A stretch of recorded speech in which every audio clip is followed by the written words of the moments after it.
even make sets of them to be the elite collector of vinyl. There are lots of novelties to be found in this one.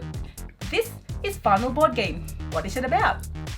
In this video, we're going to show you what to expect from Vinyl, as well as its expansions, and if you watch till the end, we hope you can decide whether or not this game is for you. Coming up.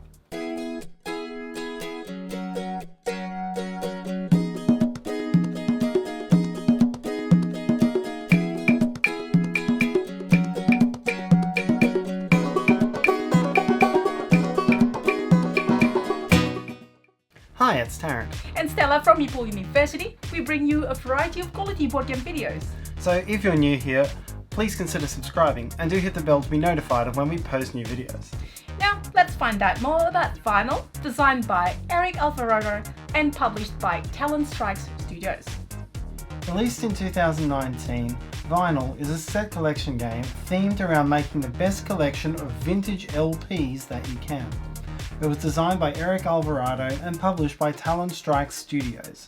The game plays 2 to 4 players competitively with an estimated duration of 45 to 75 minutes and is of light to medium complexity.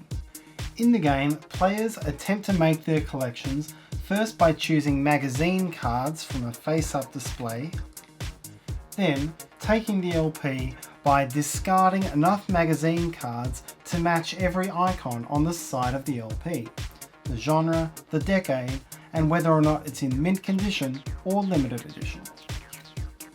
The game operates using a worker placement and bumping mechanic. To take an action, a player moves his or her disco meeple to the location corresponding to the action, the magazine rack to draw cards, or the record bins to buy albums. If there is already another player's meeple there, then that meeple moves to the bumped spot, and we'll get to take a smaller action out of turn after the active player finishes. This gives an incentive for players to try to take different actions to their opponents while still doing the actions they need to claim their albums. In addition to the main albums, players can spend an action to put an important album on layaway, not to purchase now but to purchase later, can buy an album from the bargain bin at a 1 icon discount, or can cycle end-of-game objective cards to optimize and maximize end-game points. Players will sort their new purchases into one of 3 types of collection: a pure collection, which matches the genre and 1 other icon, a mixed collection, which matches 1 icon but never repeats the same genre twice in a row, or a double mixed collection, which matches 2 icons without repeating the genre on consecutive albums. Only 2 collections may be active at a time, and when a collection of 3 or more cards is retired, the player will take the matching collection reward tile, which will be worth extra points at the end of the game. These are first come first served, and each subsequent matching type of token will be worth fewer points than the one that preceded it. After all albums are gone from the draw deck, players will add up points for all the albums that they've purchased, all the collection bonuses they've gained, and for their 2 end-of-game objective points, and the player with the highest score wins. The game is dripping with theme, with the board resembling a retro-style record shop, the parody album covers, the cardboard crate in which the draw deck is kept, and the disco meeples or guitar pieces which serve as the player's worker.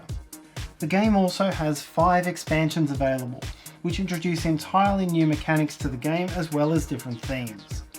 The Top Shelf and Publishers expansion let players gain bonus cards during the game, which add a one-time or ongoing benefits, as well as a 5th genre, swing.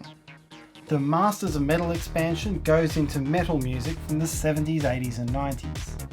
Gone are the 3 types of collections from the base game. Now your only type of collection is to have multiple albums corresponding to the same band.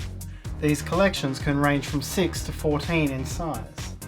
Additionally, the player can now buy merchandise, which is placed over a sequence of matching icons, excluding that of the band, and represent extra points, as well as some skulls which are converted into extra collection size. For example, this 3 skull merch turns this 8 album collection into an 11. The British Invasion expansion, which explores British music from the 60s through 80s, also plays with the basic collections and merchandise, but additionally introduces 45s. Players can buy a 45 for a single matching icon. Then can listen to it at the front counter, flipping it from the A side to the B side. Then can use the icons on that 45 as part of the cost of another card from that band in the future. Finally, the Totally Awesome 80s expansion distinguishes the quality of the albums from the low quality 1s up to the high quality 4s. Magazine cards now have a record quality icon that also has to be spent. The major part of this game involves buying poor quality albums for not very many icons, and then going to the front desk and using their icons, along with some magazine icons, to trade in for a better album. The collection bonuses now become more difficult to claim because, in addition to meeting the collection requirement, these albums must have an average quality of at least 2. And that's what to expect from vinyl. We hope that you enjoyed this video and we hope that it helps you. If you enjoyed this video, please let us know by hitting the like button. Write your questions or feedback in the comment sections below. You can also join our Facebook group, Meeple University Community, to share your love of board games. And finally, if you'd like to be among the first notified of what's new from us, please consider subscribing to our channel. You can click on the Meeple up in the corner to do so, and do hit the bell to be notified of our new videos. Until next time!